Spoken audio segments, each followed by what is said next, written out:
Assalamualaikum warahmatullahi wabarakatuh. Alhamdulillah, pada pagi hari ini kita diperkenankan kembali bertemu dengan mengadakan kegiatan belajar mengajar seperti sedia kala bersama saya sebagai seorang pendidik atau guru dan siswa yang ada di kelas. Sebelumnya kita akan melakukan pembelajaran mengenai materi yang akan disampaikan nanti. Terlebih dahulu kita pembukaan membaca doa. Semoga di dalam perjalanan kegiatan belajar mengajar nanti 1 jam ke depan tidak ada halangan suatu apapun. Untuk pembukaan doa, mari kita bersama-sama dengan membacaan Al-Fatihah, berharap ilmu yang hari ini kita dapat bermanfaat untuk dunia dan akhirat. Ala hadiniyah wa ala kulli niyatin sholihah. Al-Fatihah. A'udzu billahi minasyaitonir rajim. Bismillahirrahmanirrahim. Alhamdulillahi rabbil alamin, arrahmanir rahim, maliki yaumiddin. Iyyaka na'budu wa iyyaka nasta'in. Ihdinas siratal mustaqim. Siratal ladzina an'amta 'alaihim ghairil maghdubi 'alaihim waladdallin. Amin. Oh ya anak-anak, saya akan menyampaikan beberapa materi yang berkaitan dengan sholat bagi orang yang sakit. Tapi sebelum kita melangkah kepada materi, saya akan ngabsen dulu. Untuk hari ini jam mata pelajaran saya yang tidak masuk siapa?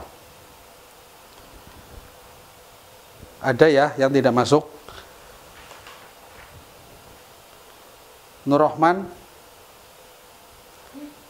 tidak hadir. Ubaidillah tidak hadir juga. Aini, oh ya, tidak hadir. Terima kasih. Nanti yang saya absen yang tidak hadir, kemudian yang hadir sudah otomatis saya centang. Materi sebelumnya telah dibahas mengenai sholat bagi orang yang sakit. Masih ingatkah dengan materi yang kemarin disampaikan oleh saya? Ada yang tahu? Saya kasih beberapa pertanyaan ke siswa.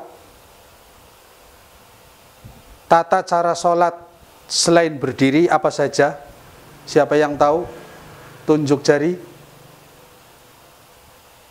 Oh ya, apa saja? Siapa itu? Abdul Rizki, ya. Oh ya, tata cara sholat bagi orang yang sakit selain berdiri adalah 1, duduk. Kemudian apalagi tadi? Berbaring. Terus terlentang. Ya, 100 untuk Mas Abdul Rizki. Satu lagi pertanyaan.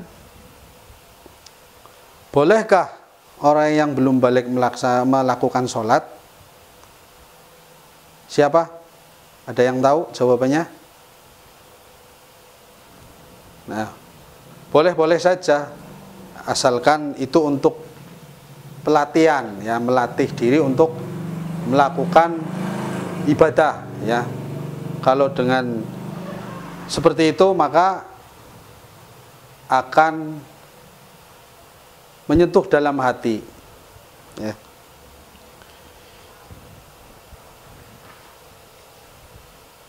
Ya, untuk pendahuluan Pak Guru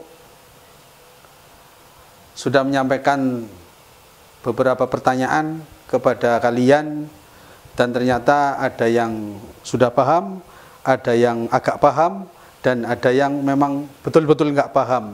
Karena ketika Bapak Ibu guru menyampaikan, itu ada yang ngantuk, ada yang pura-pura sakit atau pura-pura ke belakang. Seperti itu. Baiklah anak-anak, kita masuk ke materi sholat bagi orang yang sedang sakit. Sholat bagi orang yang sedang sakit itu diringankan oleh Allah SWT dengan adanya sholat selain berdiri. Maka kita melakukan pembelajaran dengan model PPT, ya, PowerPoint. Kita masuk ke materi. Sholat diwajibkan kepada semua muslim yang balik dan berakal.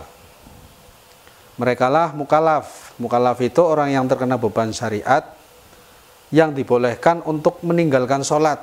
Siapa? Orang yang bukan mukallaf itu, yaitu orang yang belum balik dan orang yang tidak berakal. Ya, jadi jelas ya. Kalau kalian jelas ya, sudah sehat dan berakal ya. Kemudian firman Allah Subhanahu wa taala, Bismillahirrahmanirrahim, fattaqullaha mastata'tum, yang artinya maka bertakwalah kamu kepada Allah semaksimal kemampuan kamu, ya. Jadi fattaqullaha mastata'tum, maka bertakwalah kamu kepada Allah semaksimal kemampuanmu, ya. Kemudian ketentuan sholat bagi orang yang sakit. Ya. Kalau ada yang mau nyatet, silakan mau nyatet di buku catatan masing-masing siswa. Kalau enggak ya silakan melihat di slideshow yang ada di papan tulis di depan ya. Ketentuan sholat bagi orang yang sedang sakit. Allah Subhanahu wa taala memerintahkan kepada hambanya sesuai dengan kemampuan ya, seperti yang tadi disampaikan ya dalam firman Allah. Orang yang sakit tetap diwajibkan untuk melakukan sholat 5 waktu ya, dalam mengerjakan sholat ya. Di sini Allah Subhanahu wa taala memberikan kemudahan ya, memberikan keringanan kepada kita sebagai seorang muslim, sebagai seorang makhluk ya, makhluk ciptaannya ya. Jika tidak mampu sholat dengan cara berdiri, maka sholatlah dengan cara duduk. Jika itu tidak mampu, maka sambil berbaring. Kemudian jika tidak bisa berbaring, maka sholatlah dengan cara terlentang. Jika dalam terlentang juga tidak bisa, maka pakailah dengan isyarat atau kedipan mata dalam hati ya. Berdasarkan sabda Nabi Muhammad SAW, sholli qa'iman, fa illam tastati fa qa'idan, fa illam tastati fa ala jambi ya. Jadi sholatlah sambil berdiri. Jika kamu tidak mampu, sambil duduk ya. Dan jika kamu tidak mampu, sambil berbaring miring ya. Ini hadis riwayat Bukhari. Yang B, tata cara sholat bagi orang yang sakit. Nah, tata cara, ada yang tahu tata cara ya? Tata caranya kamu makan bagaimana, tata caranya kamu berjalan bagaimana. Nah, sholat pun ada tata caranya ya. Tata cara sholat bagi orang yang sakit ya. Di atas tadi sudah dibahas sholat dengan cara duduk. Nah, sekarang yang A, sholat dengan cara duduk. Bagaimana caranya? Apakah dengan duduk saja, kemudian tidak melakukan pergerakan-pergerakan ruku dan sebagainya, tidak ya. Yang pertama, duduklah menghadap kiblat dengan posisi iftiros. Iftiros itu seperti duduk tahiyat awal ya. Kemudian berniat sesuai sholat yang akan dikerjakan dan bertakbiratul ihram sambil mengangkat kedua tangan ya, sambil mengangkat kedua tangan. Kemudian yang B, setelah takbiratul ihram, kedua belah tangan disedekapkan di atas dada ya, disedekapkan ya di atas dada dengan posisi pergelangan tangan kanan di atas pergelangan tangan kiri. Jadi begini ya, jangan begini ya, atau jangan begini ya, yuk, tidak boleh ya. Disedekapkan di atas dada dengan posisi pergelangan tangan kanan berada di atas tangan kiri ya. Sesudah itu membaca doa iftitah ya. Baca doa iftitah. Kemudian setelah doa iftitah, surat Al-Fatihah. Kemudian setelah surat Al-Fatihah, membaca surat dari Al-Quran ya, ayat-ayat pendek atau ayat-ayat panjang terserah ya, sesuai kemampuan kalian. A, B, C sekarang. Sesudah ruku, sesudah ruku ya, sesudah itu ruku ya. Jadi sudah itu ruku, yaitu dengan duduk membungkuk sedikit ke arah depan dengan membaca tasbih ruku ya. Itu yang C ya. Sesudah itu ruku ya, setelah takbiratul ihram baca surat dari Al-Quran, kemudian sudah itu ruku ya, dengan membungkuk ya, membungkuk sedikit ya, ke arah depan dengan membaca tasbih ruku. Terus yang D, sholat dengan cara duduk, iktidal dengan cara duduk, iktidal kembali seperti semula serta membaca tasbih iktidal. Yang E, sesudah itu sujudlah ya, sujudlah ya, sebagaimana sujud biasa serta bacalah tasbihnya, atau jika tidak mampu dengan membungkukkan badan lebih rendah daripada ruku, kemudian duduklah kembali menyempurnakan rakaat yang kedua sebagaimana rakaat yang pertama. Itu tata cara sholat dengan cara duduk. Selanjutnya, sholat dengan cara berbaring. Berbaring itu tidur terlentang tapi miring ya. Berbaring itu tidur terlentang tapi miring, seperti halnya orang yang sedang menguburkan jenazah ya. Itu posisinya seperti itu ya. Nanti dibahas di poin-poin ini. Yang pertama, A, yang dimaksud dengan berbaring ialah tidur miring di atas rusuk ya, di atas rusuk. Yang sebelah kanan, ini salah nulis, bukan kakan tapi sebelah kanan ya, dengan membujur ke sebelah selatan. Telinga sebelah kanan tertindih oleh kepala sebelah kanan ya, gini, ininya tertindih ya, begini. Kemudian B, selanjutnya wajah dan perut, dada dan kaki menghadap ke arah kiblat dengan disertai niat dan bertakbir seperti biasa ya, seperti sedia kala ketika sholat dalam keadaan berdiri ya, cuman posisi badannya itu berbeda ya, berdiri dan berbaring. Yang C, untuk melakukan ruku dan sujud cukup dengan anggukan kepala ya, anggukan kepala atau dengan menggunakan kedipan pelupuk mata. Kalau tidak bisa terlentang berarti menggunakan kedipan mata ya. dengan isyarat ya. Yang D, jika kamu jika semua tidak dilakukan dengan anggukan kepala yang tadi sudah saya sampaikan dan kedipan mata, maka gunakanlah hati selama kita masih sadar. Demikianlah seterusnya hingga salam selesai ya. Kira-kira sampai di sini paham? Nah, tata cara sholat dengan berbaring. Ini dua dulu, sholat dengan cara duduk dan sholat dengan cara berbaring ya. Paham ya? Insya Allah ya. Dilanjut sholat dengan cara terlentang. Nah, yang pertama, posisi badan terlentang dengan posisi kedua kaki diluruskan ke kiblat ya.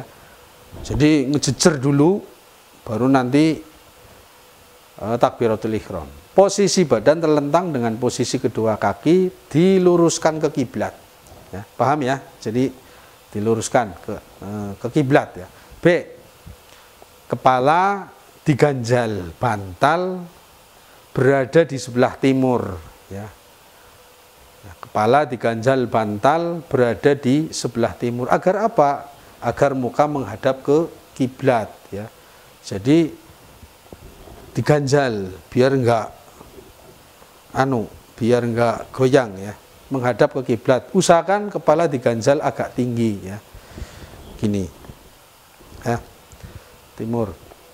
Kemudian berniat sholat sesuai dengan niat sholat yang akan dikerjakan. Kalau sholat zuhur ya zuhur, pas waktu subuh ya subuh, dan seterusnya selama 5 waktu sholat fardu.